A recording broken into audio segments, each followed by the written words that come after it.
Grâce, foi et libération. Éphésiens 2, 8, 9. Car c'est par la grâce que vous êtes sauvés par le moyen de la foi. Cela ne vient pas de vous, c'est le don de Dieu. Ce n'est point par les œuvres, afin que personne ne se glorifie. Qu'est-ce que le salut? Nous désirons tous être sauvés, mais les avis divergent. Quant à la manière d'obtenir ce salut, la conception du salut elle-même varie également. Qu'est-ce que le salut? De quoi devons-nous être sauvés? Le salut selon la Bible, dans la Bible, le mot salut signifie d'abord être délivré d'un lien ou d'un esclavage. Avant d'être sauvés, nous étions liés au péché. C'est-à-dire que nous étions esclaves du péché, incapables de vivre sans péché. Ceci est une réalité spirituelle qui doit être comprise spirituellement. Le problème n'est pas seulement ce que nous faisons ou ne faisons pas, mais le fait que la nature pécheresse est devenue une partie de notre être. Le salut en Jésus-Christ, pardon et vie éternelle. Jésus est venu non seulement pour payer le prix de tous les péchés que nous avons commis avant de croire en lui, mais aussi pour nous pardonner, enlever notre nature pécheresse et nous libérer du péché afin de nous conduire vers la vie éternelle et la sainteté. Les limites des sacrifices dans l'Ancien Testament. Dans l'Ancien Testament, les sacrifices permettaient de couvrir les péchés d'une année grâce à l'offrande d'animaux. Mais cette pratique avait une limite. Elle devait être répétée chaque année au jour d'expiation. La vie du croyant se résumait alors à un cycle sans fin. Vivre dans le péché, recevoir le pardon, puis pécher à nouveau. Un cycle épuisant de fautes et de pardon comme une roue qui tourne sans arrêt. Le sacrifice du Nouveau Testament, la croix de Jésus nous rendait libres du péché dès ici-bas.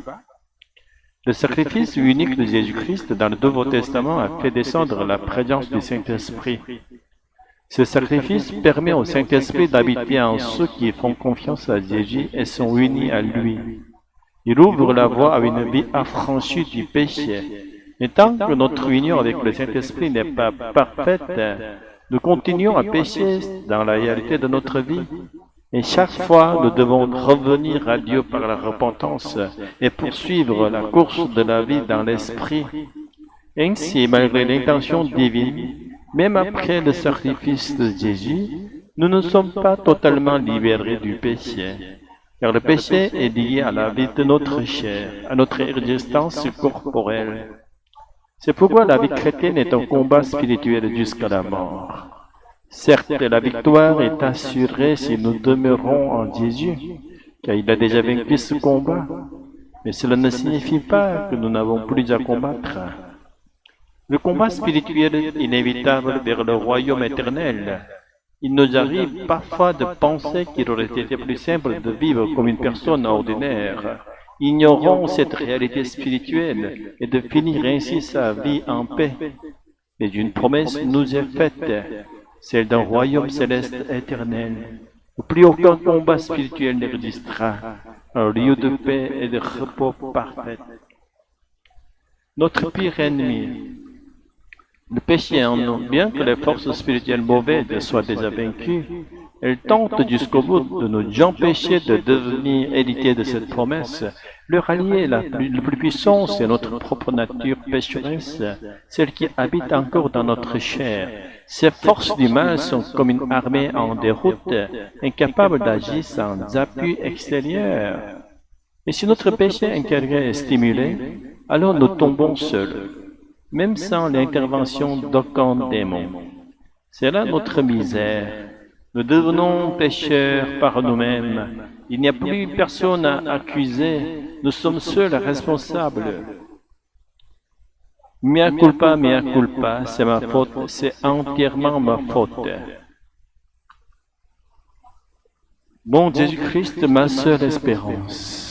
La seule manière de triompher de ce combat spirituel est de marcher un jour sur les prairies célestes avec le Seigneur, dans une paix, une bénédiction éternelle, et de faire de Jésus-Christ notre Sauveur personnel, notre Dieu personnel.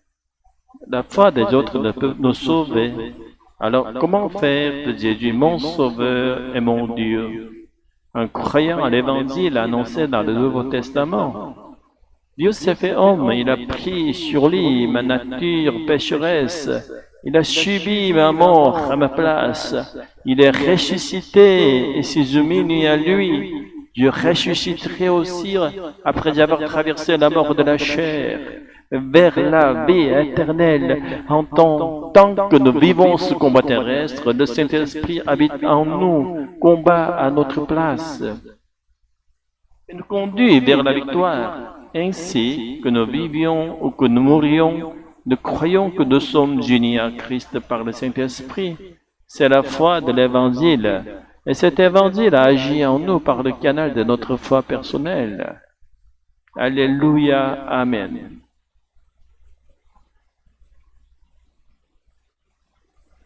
Seigneur notre Dieu, tu es le seul véritable Sauveur. Et nous reconnaissons aujourd'hui que sans toi, nous ne pouvons ni être pardonnés ni être libérés du péché. Merci pour le don de la grâce. Merci pour la foi que tu déposes dans nos cœurs. Merci pour le Saint-Esprit qui combat en nous ce que nous ne pouvons vaincre seuls. Seigneur Jésus, nous croyons que tu as pris sur toi notre nature pécheresse. Tu as souffert notre mort. Tu es ressuscité pour que nous ayons la vie éternelle. Aide-nous à te suivre, à marcher chaque jour dans l'union avec toi, dans la foi, dans l'humilité, dans la repentance. Saint-Esprit, viens demeurer en nous pleinement, rends-nous forts dans le combat et conduis-nous jusqu'au jour glorieux où nous te verrons face à face. Libérés à jamais du péché, dans la paix éternelle de ton royaume. Dans le nom de Jésus-Christ, notre Sauveur personnel. Amen.